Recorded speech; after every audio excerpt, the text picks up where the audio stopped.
En esta nueva misión para nuestro especial de los Anales del Baúl de Pesqueira, les traigo otro especial que hiciéramos para el mes de la mujer, el cual sería grabado para el 24 de marzo del 2017.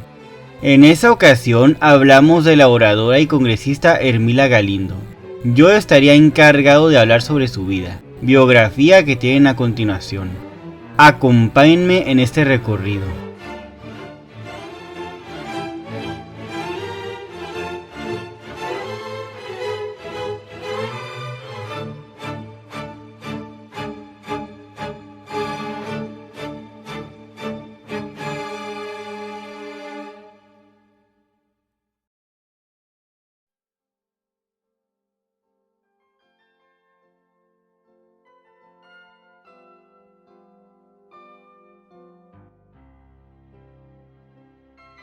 Hermila Galindo, biografía. Nació el 2 de junio de 1886 en el municipio de Lerdo, estado de Durango.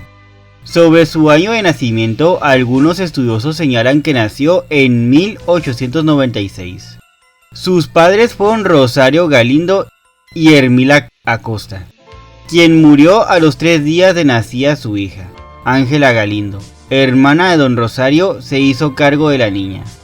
Hermila Galindo estudió la mitad de la primaria en su ciudad natal, la otra mitad la estudió en Chihuahua. Sería en este estado donde cursa la carrera en la Escuela Industrial de Señoritas. Estudió además telegrafía, inglés, teniduría de libros, taquigrafía, mecanografía y español. Comenzó a trabajar a los 13 años de edad. Dio clases particulares de taquigrafía, mecanografía y español a niños en Lerdo, Gómez Palacio y Torreón. Para estas fechas su padre don Rosario falleció. Dejaría algunos bienes a sus hijos que tuvo con otra señora, y quienes no le permitieron a Hermila Galindo tener acceso a estos bienes, razón por la que ella tuvo que trabajar desde pequeña. El 21 de marzo de 1909, mientras se encontraba en Torreón, Hermila fue testigo de un discurso donde se exaltaba la figura del benemérito de las Américas, don Benito Juárez, de la voz de un distinguido abogado del lugar, Francisco Martínez Ortiz. Este hombre también atacó la imagen del presidente Porfirio Díaz. El presidente municipal de Torreón, Miguel Garza Aldape, evitó que dicho discurso saliera más allá del acto conmemorativo, sin darse cuenta que Hermila taquigrafió el discurso, lo que permitió que se conociera en Durango y Coahuila. Esto hizo que Hermila consiguiera trabajo como taquígrafa en los bufetes de abogados más importantes de estos estados. En este mismo año llegaron opositores al gobierno de Porfirio Díaz a Torreón: Benito Juárez Maza, José Peón del Valle, Diodoro Batalla y Heriberto Barrón, pidiéndole a Hermila una copia de dicho discurso, iniciándola así en la propaganda en contra de la dictadura. En esta etapa de su vida, Hermila Galindo conoce el pensamiento de los teóricos más avanzados de México, América Latina y Europa. No solo profundizó en el estudio de la estructura social de su época, sino que puso el acento en las teorías feministas más avanzadas. Durante su vida en Torreón, Hermila se afilió al reyismo primero y después al maderismo. Participó en numerosos grupos que criticaban el gobierno de Porfirio Díaz. Después se va a vivir a Durango, donde apoya a seguidores de Francisco I. Madero, quienes la ponen en contacto con Eduardo Hall, colaborador cercano de Madero en la Ciudad de México. En 1913, y tras el asesinato de Madero, Hermila se queda en la capital del país como profesora de taquigrafía en la escuela Miguel Lerdo de Tejada. Ya con 25 años se incorpora al Club Abraham González. En este grupo es nombrada oradora en 1914. Es ella quien le da la bienvenida a Venustiano Carranza tras haber sido derrotado Victoriano Huerta. En el discurso con el que Hermila recibe a Carranza y le pide con vehemencia seguir el camino de Benito Juárez de intransigencia y abnegación como única vía para salvar la patria. Al llegar a la presidencia Carranza, Hermila le presenta una propuesta para que la nueva Carta Magna incluyera los derechos políticos de las mujeres. Hermila Galindo sufre una decepción al darse cuenta que el voto femenino no estuvo en la agenda de los constituyentes.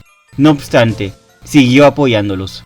Se convierte en propagandista del régimen constitucionalista, pronuncia conferencias y discursos, organiza clubes revolucionarios, recorrió varias entidades del país y fundó y dirigió la revista Mujer Moderna, el 16 de septiembre de 1915. Del 13 al 16 de enero de 1916 se efectuó en Yucatán el primer congreso feminista apoyado por el gobernador Salvador Alvarado, con la asistencia de 617 mujeres de diversas clases sociales y de varias entidades del país. Uno de los puntos centrales fue el sufragio femenino, pero no hubo unanimidad ni consenso en torno al tema. Hubo incluso una protesta firmada por 31 mujeres en contra del voto femenino. Había diferentes posturas entre las que tomaban la palabra. Destacaría Amparo Machín, Lola Puerto, Francisca Ascanio y Hermila Galindo. En una de sus intervenciones abordó un tema que generó mucha polémica: la sexualidad de la mujer. Lo relacionó con la educación, aunque no leyó personalmente su ponencia, porque no asistió a este congreso. Su intervención fue leída por el licenciado César González. De cualquier manera, causó escándalo. La audiencia escuchó este texto escrito por Hermila, con sentimientos encontrados. Para unas era inconcebible el lenguaje de aquella joven. Para otras, la admiración era evidente. Se pronunciaba claramente a favor del conocimiento sexual, refiriéndose también a Buda, quien afirmaba que el instinto sexual era más agudo que el aguijón con el que se domaba a los elefantes salvajes y más ardiente que la llama. El instinto sexual, recalcaba Hermila, no tiene iguales consecuencias para el hombre que para la mujer. Desde el semanario que dirigía se defendió.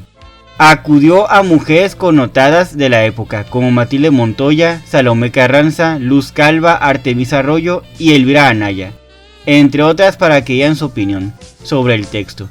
Ellas lo defendieron con argumentos sólidos. Hermila era una mujer política. Se declaró a favor de los derechos de la mujer. Solicitó el voto femenino en el Congreso Constituyente de Querétaro, el 16 de enero de 1917. Para ella, las obligaciones de las mujeres como miembros de la sociedad les daba derecho de ejercer sus derechos políticos, en especial el derecho al sufragio. Hermila Galindo, junto con Edelmira Trejo de Melón, enviaron un escrito formal al Congreso Constituyente de Querétaro, donde pidieron la igualdad de derechos políticos para la mujer, aunque los resultados fueron negativos. Hermila se vuelve a decepcionar ante la actitud de los constituyentes. Pese a no haber obtenido el sufragio para las mujeres, aceptó su candidatura para diputada en el 5º Distrito Electoral de la Ciudad de México para la renovación del Congreso. Aunque pierde en la candidatura, este suceso la convierte en la primera mujer en contender por un cargo de elección electoral. Durante el gobierno de Venustiano Carranza, este decide enviarla de gira por España, Cuba y Colombia, con la intención de difundir la doctrina internacional del gobierno. Redactó la doctrina Carranza, donde se contemplan los principios de política exterior plasmados en el artículo 89. Al ser asesinado Venustiano Carranza en 1920, su carrera política tuvo una baja, aunque no terminó. En 1923, Hermila contrajo matrimonio con Miguel Topete. No obstante, no abandonó sus actividades políticas. En 1952 fue nombrada primera mujer congresista. Lograría ver concluida su lucha por el voto femenino en la Constitución un año después, en 1953. Finalmente, Hermila Galindo murió el 18 de agosto de 1954 en la Ciudad de México, a los 55 años de edad, víctima de un ataque cardíaco. El presidente Adolfo Ruiz Cortines envió la única corona que recibió Hermila en su funeral, ya que le tenía un gran admiración y aprecio. Y bueno, esta sería la parte en la que yo diría para el baúl de Pesqueira Víctor Cervantes. Sin embargo, solo diré que este es un recuerdo para Hermila Galindo.